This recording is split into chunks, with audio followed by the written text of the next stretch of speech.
Remember how I mentioned that Gex 1 is way more fun to talk about than actually play? Well, case in point, I have a lot of extra information that I couldn't fit in the main video without getting a little bit too beefy.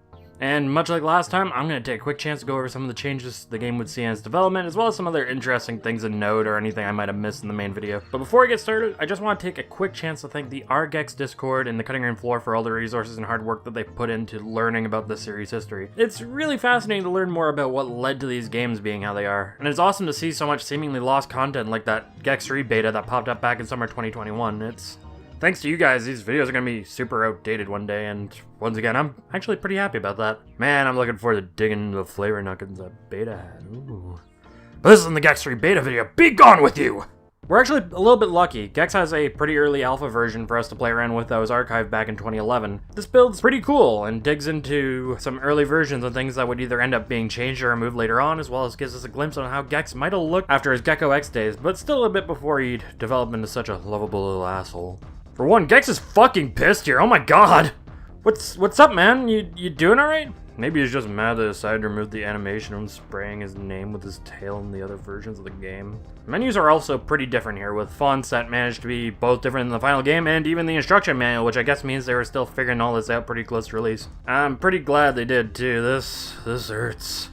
Beyond that, you can see that there was intended to be a sound test in the options menu, which was replaced with the shut up music and shut up Gex switches in the final. Though the music test does stick around. The save menu would also see some small changes from this build to the final release. Oh, and selecting a file just fucking kills you, that's cool. In terms of gameplay itself, Gex also had some pretty nifty abilities that were taken away in the final release. He used to be able to tail bounce everywhere before deciding to limit that to just bouncing off enemies. Why? He was also a bit slower in this build, and the power-up balls would produce a bug that would fly around you that you could pick up at any time for a power-up at your leisure, kind of similar to how the later games would do it, which got changed in the final version to simply restore some health if you whacked it like a whack-happy psychopath. He's also seemingly far less complete here. He doesn't talk in this build and lacks a lot of idle animations, and while Gex is pretty repetitive with his quips in the first game, it kind of does feel pretty sorely missed. Also missing from the final game is the Gex Ray, which seemed like it was pretty important at one point. Any power-ups Gex 8 would be stored, with the most recent one showing up in this Mario World looking box on the HUD. And pressing start will load a special screen that shows Gex's insides. Oh, yummy. Here you'd see the power-ups you picked up, and it would change colors depending on if you were currently under the effect of a power-up at the time. Also, the pause screen would rotate based off of how Gex himself is oriented. It's a pretty fun little touch. It seems like while the system clearly had a lot of work put into it, though, it was scrapped pretty quickly, as it functionally serves no purpose here except for adding a bonus to your points at the end of the level depending on how much you ate. This would end up being totally removed and replaced with the final game with a way more basic pause screen. Gex even has paw prints go across the screen after a while as a screensaver. You save that screen, little buddy. There's also a lot of lost levels here. Cemetery and Toon World both mainly have early versions of levels that would appear in the final version of the game. You can find an early version of Spin and Puke here, but the boss itself is missing, which eventually leads to a crash. Other than that and some empty levels, not too much to say about these two. Jungle is where things get really interesting though. The first level is almost entirely different from the final game, featuring a very different version of the graphics in what is clearly a very early work in progress. Most of the ground doesn't have collision here, and there are some graphics that just go unused in the final game, like this hole here, some level decorations, and these head spike block things. Pogo Chaos also has some pretty heavy changes. Originally it was supposed to have this spike wall that would chase you after grabbing a remote, however this was probably removed at just how frustrating it might have been, especially with a more sluggish Gex. Kung Fu-ville is also a pretty weird case where it actually lost a lot of detail on its backgrounds. It had moving clouds originally that were removed in the final release. And the sumos can jump! Oh my god, that's fucking horrifying! There's also this unused ninja, an unused level, and a very early version of this world's boss who is pretty unfinished here. Rezopolis also has some changes, a different background here, and an extremely early version of the Rez fight involving these TVs coming towards you as Rez laughs, escaping from this room, which is inside a TV, into a bigger room with Rez and the TV, with the TVs that were supposed to kill you on that TV screen, and a room with a bunch of more TVs. Dear god, his power bill must be enormous. This Rez is pretty big, and way weaker than his final incarnation, with his attacks not doing much at all. I can kind of see why this has changed at the end. This is a bit of a mess. And it's clear that this is super early in development, using placeholder graphics and Rez being about as threatening as Sliv. It just seems super confusing compared to what we got in the final game, and even that's a little bit confusing if you don't know what you're doing. Beyond that, all the levels have different maps slightly, some having more levels than were in the final game, and all are cut off slightly at the bottom for some reason.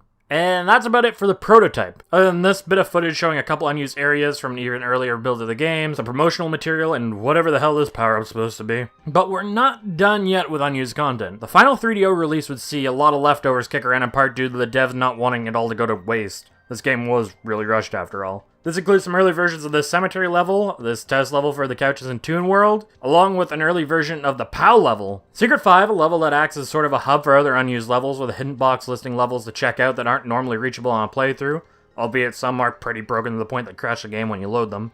There's also these hidden breakout and side-scrolling shooter minigames some devs made in their precious little free time. Both of these are kind of interesting, albeit a little bit broken, and both lock up the game after playing and require a reset. There's also 2 bosses that go unused, one being a fight with a dev, which is pretty funny, and the other is a Scrap Planet X boss fight involving Gexs in the small room of the boss. Eating will increase Gexs in size, but make it harder to dodge attacks, and getting hit will shrink Gexs down. The goal is simply to eat enough food to get big enough to damage the mech a few times, and boom, you did it! Now experience the boss room forever! Speaking of this boss fight, the PC version also has a missing audio track featured in it that is theorized to be the theme for this boss. And it's a bit of a shame it's missing the final release. Here, take a listen, it's a bit of a banger.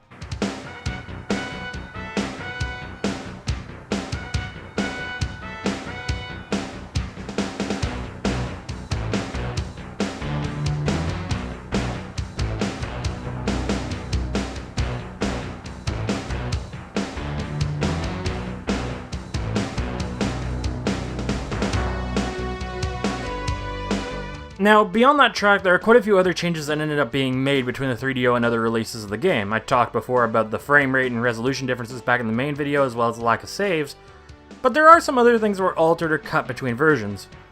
For starters, as mentioned before, Gex actually spray paints his name on the title screen in the 3DO version, whereas in the other releases he just sort of shows up. There's actually some leftovers for this in the PlayStation port as well, albeit they're pretty broken here and they go unused. The later versions would also have some leftovers from the save menu kicking around, even though that would be removed in every other release following the 3DO.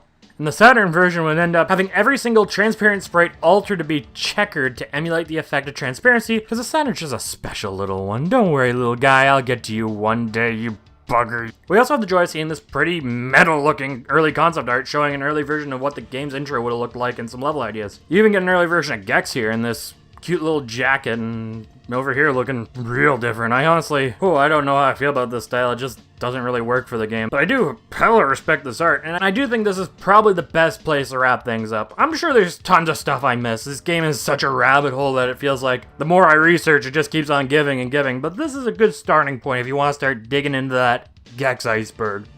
Gex soon, and I'll finally be able to put my inability to count in one of the most interesting series of the 90s to bed. Well, unless I decide to do the portables. Or I talk about the unreleased Gex 4, or they make a Gex 4, or I run out of ideas for videos, or I start the trend of Gex tubers, or I start talking about Gex, or I talk about Gex on the podcast, or I Gex, or Gex. I need you for later, buddy.